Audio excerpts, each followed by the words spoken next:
ಹೊಸ ವಿವಾದವನ್ನು ಹುಟ್ಟುಹಾಕಿದ ಕಾಂಗ್ರೆಸ್ ನಾಯಕರು, ಆಕರ್ಷಕವಲ್ಲದ ನಾಯಕ, ಹೆಚ್ಚು ಬೊಜ್ಜು ಹೊಂದಿರುವ ಸ್ಪೋರ್ಟ್ಸ್ಮನ್. ನಮಸ್ಕಾರಗಳು ಸ್ನೇಹಿತರೆ, ಟಾಪ್ ಕ್ರಿಕೆಟಿಂಗ್ ಅಪ್ಡೇಟ್ಗೆ ತಮಗೆಲ್ಲರಿಗೂ ಪ್ರೀತಿಯ ಸ್ವಾಗತ. ಇನ್ನೂ ಯಾರೆಲ್ಲ ನಮ್ಮ ಚಾನಲ್ನ ಸಬ್ಸ್ಕ್ರೈಬ್ ಮಾಡ್ಕೊಂಡಿಲ್ಲ, ಬೇಗ ಸಬ್ಸ್ಕ್ರೈಬ್ ಮಾಡ್ಕೊಳ್ಳಿ. ಅದೇ ರೀತಿಯಾಗಿ ಬೆಲ್ ಗಂಟೆನ ಹೊಡ್ರಿ ಅಂತ ಹೇಳ್ಕೊಂಡು ಇದೀಗ ನ್ಯೂಸ್ಗೆ ಹೋಗೋಣ ಸ್ನೇಹಿತರೆ. ಕೇರಳದ ಒಬ್ಬ ಕಾಂಗ್ರೆಸ್ ನಾಯಕಿಯವರು ಶಮಾ ಮೊಹಮ್ಮದ್ ಅವರು ಒಂದು ಹೇಳಿಕೆಯನ್ನು ನೀಡಿದ್ದಾರೆ ಸ್ನೇಹಿತರೆ. ಅವರು ಕೂಡ ಒಬ್ಬ ಸ್ಪೋರ್ಟ್ಸ್ಮ್ಯಾನ್ ಅಂತ. ಅವರು ಈ ರೀತಿಯಾಗಿ ಹೇಳಿಕೆಗಳು ಸಮಂಜಸವಲ್ಲ ಅಂತ ಹೇಳ್ತೀನಿ. ಯಾವ ರೀತಿ ಹೇಳಿದ್ದಾರೆ ಅಂತಂದ್ರೆ, ರೋಹಿತ್ ಶರ್ಮಾ ಹೆಚ್ಚು ಬೊಜ್ಜನ್ನು ಹೊಂದಿದ್ದಾರೆ, ಅದಲ್ಲದೆ ಇವರು ಅಷ್ಟೊಂದು ಹೇಳ್ಕೊಳ್ಳುವಂಥ ಕ್ಯಾಪ್ಟನ್ ಕೂಡ ಅಲ್ಲ, ಆಕರ್ಷಕ ಕ್ಯಾಪ್ಟನ್ ಅಲ್ಲ, ಅಷ್ಟು ಪ್ರಭಾವ ರಹಿತವಾದಂತಹ ಇವರು ಕ್ಯಾಪ್ಟನ್ ಅದಾರ ಅಂತ ಹೇಳ್ಕೊಂಡು ಇದೀಗ ಹೇಳಿಕೆಗಳನ್ನ ಹೇಳಿದ್ದಾರೆ. ಇಂಥ ಬೇಜವಾಬ್ದಾರಿ ಹೇಳಿಕೆಗಳನ್ನು ಹೇಳುವುದು ಸಮಂಜಸವಲ್ಲ ಅಂತ ಹೇಳ್ಕೊಂಡು BCCI ಹೇಳೈತಿ ಸ್ನೇಹಿತರೆ.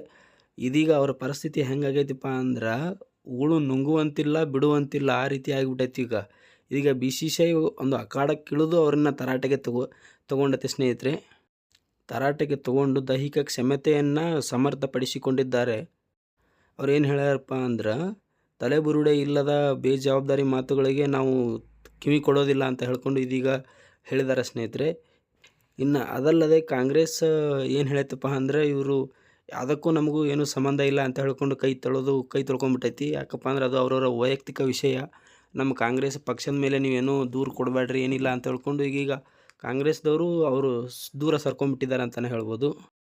ಇನ್ನು ಅದಲ್ಲದೆ ಸೋಮವಾರ ನಡೆದಂತಹ ನ್ಯೂಸ್ ರಿಪೋರ್ಟ್ನಲ್ಲಿ BCCI ನೂತನ ಕಾರ್ಯದರ್ಶಿ ಆದಂತಹ ದೇವ್ಜಿತ್ ಅವರು ಬೇಜವಾಬ್ದಾರಿಯುತ ಹೇಳಿಕೆಗಳು ಸಮಂಜಸವಲ್ಲ, ಆಧಾರವಿಲ್ಲ, ತಳಬುಡ ಇರದೆ ಹಾಗೆ ಅವರು ಮಾತಾಡ್ತಾರೆ ಅಂತ ಹೇಳ್ಕೊಂಡು ಇದೀಗ ಅವ್ರನ್ನ ತರಾಟೆಗೆ ತೆಗೆದುಕೊಂಡೈತಿ. ತರಾಟೆಗೆ ತಗೊಂಡ ನಂತರ ಅವ್ರು ಏನು ಮಾಡ್ಯಾರಪ್ಪ ಅಂದ್ರೆ, ಆ ಪೋಸ್ಟನ್ನು ಡಿಲೀಟ್ ಮಾಡ್ಯಾರ ಸ್ನೇಹಿತರೆ. ಇವರು ಎಕ್ಸ್ ಖಾತೆಯಲ್ಲಿದ್ದಂತಹ ಪೋಸ್ಟನ್ನು ಡಿಲೀಟ್ ಮಾಡಿದ್ದಾರೆ ಈಗ. ಅದಲ್ಲದೆ ರೋಹಿತ್ ಶರ್ಮಾ ಅವ್ರ ಫ್ಯಾನ್ ಆಗಿರ್ಬೋದು, ಇನ್ನು ಇಂಡಿಯನ್ ಕ್ರಿಕೆಟಿಗರು ಏನದಾರಲ್ಲ ಅವರೆಲ್ಲರೂ ಅವ್ರನ್ನ ತರಾಟೆಗೆ ತಗೊಂಡು ಅವ್ರನ್ನ ಹಿಗ್ಗಾಮಿಗ್ಗ ಬೀದಿದ್ದಾನೆ ಅಂತಲೇ ಹೇಳ್ಬೋದು. ಅದಕ್ಕಾಗಿ ಅವ್ರ ನಂತರ ಅದನ್ನು ಡಿಲೀಟೇ ಮಾಡಿದ್ರು ಆ ಪೋಸ್ಟನ್ನು. ಇನ್ನು ಕ್ರಿಕೆಟ್ನಲ್ಲಿ ದೂರದೃಷ್ಟಿ ಇರುವಂಥವ್ರು ಏನು ಹೇಳಿದಪ್ಪ ಅಂದ್ರೆ, ಇಂತಹ ವೇಳೆ ಇಂಥ ಜವಾಬ್ದಾರಿಯುತ ಸ್ಥಾನದಲ್ಲಿ ಇರುವಂಥವರು ಇಂತಹ ಹೇಳಿಕೆಗಳನ್ನು ಹೇಳೋದು ಪ್ರಶಂಸೆ ಅಲ್ಲ. ಈ ಟೈಮ್ನಲ್ಲಿ ಇವರು ಹೇಳಬಾರ್ದು ಅಂತ ಹೇಳಿದ್ದಾರೆ. ಯಾಕಪ್ಪ ಅಂದ್ರೆ, ಇದೀಗ ಸೆಮಿಫೈನಲಲ್ಲಿ ಇಂಡಿಯಾ ತಲುಪೈತಲ್ಲ, ಈಗ ಏನಾದರೂ ಅವ್ರು ಹೇಳಿದರೆ ಅವ್ರಿಗೆ ಮನಸ್ಸಿಗೆ ನೋವು ಉಂಟಾಗ್ತೈತಿ. ಇದು ಅವರ ವೈಯಕ್ತಿಕ ಪ್ರದರ್ಶನದಲ್ಲಿ ಪ್ರಭಾವ ಬೀರ್ಬೋದು, ಮತ್ತು ಅದಲ್ಲದೆ ತಂಡದ ಮೇಲೆ ಕೂಡ ಇದು ಪ್ರಭಾವವನ್ನು ಬೀರ್ತೈತಿ ಅಂತ ಹೇಳ್ಕೊಂಡು ಇದೀಗ ಹೇಳಿದ್ದಾರೆ. ನಮಗೂ ಅದು ಸರಿ ಅನಿಸುತ್ತೆ. ಬಟ್ ಈ ಟೈಮ್ನಲ್ಲಿ ಇವರು ಈ ರೀತಿ ಹೇಳಬಾರ್ದು. ಯಾಕಪ್ಪ ಅಂದರೆ ಅವ್ರ ಮನಸ್ಸಿಗೆ ಒಂಥರ ನೋವಾಗಿ ಸರಿಯಾಗಿ ಆಟ ಆಡಲಿಲ್ಲ ಅಂದರೆ ನಮಗೆ ಇಂಡಿಯಾಗೆ ಹೊಡೆತು ಕೊಡುತ್ತಲ್ಲ, ಆ ರೀತಿಯಾಗಿ.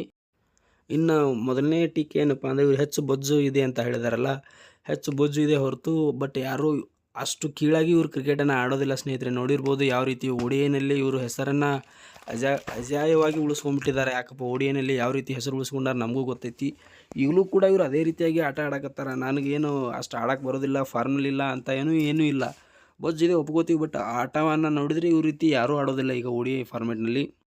ಇನ್ನೊಂದು ಏನು ಹೇಳಿಕೆಯಪ್ಪ ಅಂದ್ರೆ, ಆಕರ್ಷಕವಲ್ಲದ ಕ್ಯಾಪ್ಟನ್ ಅಂತ ಹೇಳಿದ್ದಾರೆ. ಅಂದರೆ ಏನಪ್ಪ ಅಂದರೆ, ಇವರು ಅಷ್ಟೊಂದು ಹೇಳ್ಕೊಳ್ಳುವಂಥ ಕ್ಯಾಪ್ಟನ್ಸಿ ಪ್ರದರ್ಶನ ನೀಡಿಲ್ಲ ಅಂತ ಹೇಳಿದ್ದಾರೆ.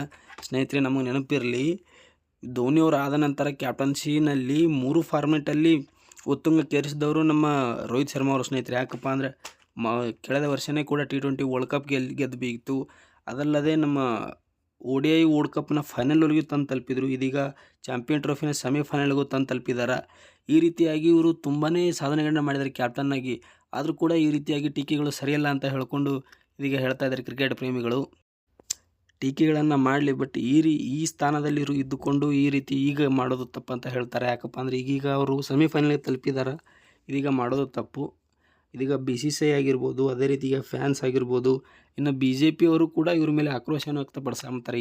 ಇದೇ ಚಾನ್ಸ್ ಅವ್ರಿಗೆ ಸಿಕ್ಕಿದ್ದು BJP ಅವರು ಇದನ್ನೇ ಕಾಯ್ತಿರ್ತಾರೆ. ಯಾವಾಗಲೇ ಇವರು ಯಾವ ತಪ್ಪು ಮಾಡಲಿ, ನಾವು ಎದುರಾಗಿ ಹಿಡಿಯಮ್ಮು ಅಂತ ಹೇಳ್ಕೊಂಡು ತಪ್ಪು ಮಾಡ್ತಾರೆ. ಬಟ್ ಈ ರೀತಿ ಹೇಳಿಕೆಗಳನ್ನ ಹೇಳಿದ್ದಾರೆ. ಅದಾದ ನಂತರ ಈ ಕಾಂಗ್ರೆಸ್ದವರು ಅದಕ್ಕೂ ನಮಗೂ ಸಂಬಂಧ ಇಲ್ಲ ಅಂತ ಹೇಳ್ಕೊಂಡು ಅವ್ರು ಕೈ ಚೆಲ್ಲಿಬಿಟ್ಟಿದ್ದಾರೆ. ಇದೀಗ ಇವರು ಡಿಲೀಟನ್ನು ಮಾಡಿದ್ದಾರೆ ಪೋಸ್ಟ್ ಕೂಡ. ಸ್ನೇಹಿತರೆ, ನಿಮ್ಮ ಅನಿಸಿಕೆ ಏನು ಅಂತ ಹೇಳಿ ಕಮೆಂಟ್ ಮಾಡಿ. ಮತ್ತೆ ಸಿಗೋಣ.